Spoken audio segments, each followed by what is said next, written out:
ඉරානය සහ ඊශ්‍රායලය අතර ගැටුම් උත්සන්න වෙමින් පවතින අතර එය කලාපීය සහ ජාත්‍යන්තර වශයෙන් දැඩි නොසන්සුන්තාවයක් ඇති කර තිබෙනවා. මෙම වීඩියෝවෙන් අපි ඇමරිකාවේ ස්ථාවරය රුසියාව සහ චීනයේ මැදිහත්වීම ඊශ්‍රායලයේ ගුවන් ආරක්ෂණ පද්ධතිවලට ඇති වූ බලපෑම සහ සටන් විරාමයක අවශ්‍යතාවය පිළිබඳව පුළුල්ව සාකච්ඡා කරනවා. ලොවම අවධානයෙන් බලා සිටින ගැටුමක් මැද පෙරදිග යළිත් ලෝක බලවතුන්ගේ යුද පිටියක් බවට පත්වමින් තිබෙනවාද. ඉරානය සහ ඊශ්‍රායලය අතර ඇවිලී ගිය ගිනි පුපුරක් දැන් ලෝකයේ යුද්ධයකට තුරුදිය හැකි භයානක තත්ත්වයක් දක්වා වර්ධනය වෙමින් පවතිනවා. ඇමරිකානු ජනාධිපති ඩොනල්ඩ් ට්‍රම්ප්ගේ ප්‍රකාශයන් මෙම තත්ත්වය තවදුරටත් උණුසුම් කර තිබෙනවා. ඔහු සමාජ මාධ්‍ය ඔස්සේ ප්‍රකාශ කර ඇත්තේ ඉරානයේ ගුවන් අවකාශය සම්පූර්ණයෙන්ම ඇමරිකාව විසින් පාලනය කරන බවත් ඇමරිකානු ගුවන් හමුදාව ඉරාන ගුවන් හමුදාවට වඩා බෙහෙවින් ශක්තිමත් බවයි. ට්‍රම්ප් වැඩිදුරටත් අවධාරණය කර ඇත්තේ ඉරානය කොන්දේසි විරහිතව යටත් විය යුතු බවයි.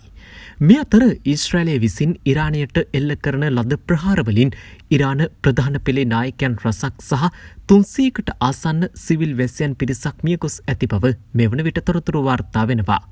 ඊශ්‍රායල ඇමරිකානු ජනාධිපතිවරයාට දන්වා ඇත්තේ ඉරානය සම්බන්ධයෙන් ඔවුන්ගේ කටයුතු අවසන් වෙමින් පවතින බවත් ඉරානයේ භූගත නාෂ්ටික පර්යේෂණාගාර විනාශ කිරීම සඳහා ඇමරිකාවේ විශාල බෝම්බ සහ ඒවා ප්‍රවාහනය කරන ගුවන් යානා අත්‍යවශ්‍ය වන බවයි. කෙසේ වෙතත් මේ වන විට ඇමරිකාව මේ සම්බන්ධයෙන් ප්‍රතිචාරයක් දක්වා නැහැ. මේ පිටුපස ඇත්තේ චීන සහ රුසියානු බලපෑමයි. මේ බලවත් රටවල් දෙක ඇමරිකාවට දන්වා ඇත්තේ යම් හේකින් ඊශ්‍රායලයට ඇමරිකානු ගුවන් යානා ලබා දුනහොත් තමන්ද ඉරානය වෙනුවෙන් මැදිහත්වීමට තීරණය කර ඇති බවයි. මෙම තත්ත්වය හේතුවෙන් ඇමරිකාවට ඍජුව ඊශ්‍රායලය වෙනුවෙන් සහාය දැක්වීමට නොහැකි තත්ත්වයක් උද්ගතව තිබෙනවා. ඇමරිකාව ජර්මනිය සහ එක්සත් රාජධානිය ඇතුළු රටවල් කිහිපයක් ඊශ්‍රායල ගුවන් යානා සඳහා යටිතල පහසුකම් සපයා දෙමින් සිටියද ඔවුන් ඍජුව ඉරානයට ප්‍රහාර එල්ල කිරීමක් මෙදක්වා සිදු කර නොමැති බවයි.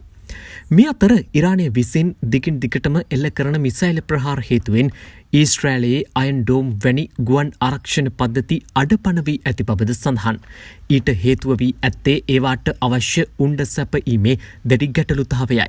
මෙම තත්ත්වය මත ඊශ්‍රායලය හැකි ඉක්මනින් සටන් විරාමයක් සඳහා යා යුතු බවට ඊශ්‍රායල පාර්ශවයෙන්ම මත පළ වී තිබෙනවා. ඉරානය සතු විශාල මිසයිල් සංචිත දිගින් දිගටම ඊශ්‍රායලයට එල්ල වුවහොත් ඉදිරියේදී ඊශ්‍රායලයේ ආරක්ෂණ පද්ධති ක්‍රියාත්මක නොවීම මත දැඩි හානි සිදුවිය හැකි බව ඔවුන්ගේ මතයයි. ඊශ්‍රායලය තුළද සාමාන්‍ය සමාජය තුළ මේ වන විට යම් නොසන්සුන්කාරී තත්ත්වයක් ඇති වී තිබෙනවා. මින් පෙර මෙතරම් දරුණු ප්‍රහාරයන් සඳහා ඊශ්‍රායලය මුහුණ දී නොතිබීම මෙයට හේතුව වී තිබෙනවා. විදේශ වාර්තා සහ යුද්ධ විශ්ලේෂකයන් පෙන්වා දෙන්නේ ඉරානය දීර්ඝකාලීන යුද්ධයකට සූදානම් වන බවයි. ඔවුන් ක්‍රමානුකූලව සිය මිසයිල සංචිත භාවිතා කරමින් සිටින බවද නිරීක්ෂණය වී තිබෙනවා. ඊට ප්‍රතිවිරුද්ධව ඊශ්‍රායලය දිගුකාලීනව දැඩි මූල්‍ය අභියෝගයකට මුහුණ දෙමින් සිටිනවා. ඔවුන්ගේ මිල අධික ගුවන් ප්‍රහාර පවත්වාගෙන යාම මෙන්ම ගුවන් ආරක්ෂණ පද්ධතිය නඩත්තු කිරීමද විශාල පිරිවයක් දරනවා. විශ්ලේෂකයන් පවසන්නේ මෙය දැනටමත් ඊශ්‍රායලයට ගැටලුවක් ඇති වී ඇති බවයි.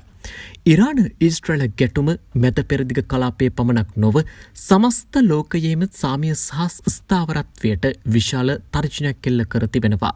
මෙම අර්බුදය තවදුරටත් උත්සන්න වීම වැළැක්වීමට ජාත්‍යන්තර ප්‍රජාවට හැකියාව ලැබේවිද? නැතහොත් එය ගෝලීය යුද්ධයකට පෙරනිමිත්තක් වේවිද? කාලය පමණයි අපට එය කියනු ඇත්තේ.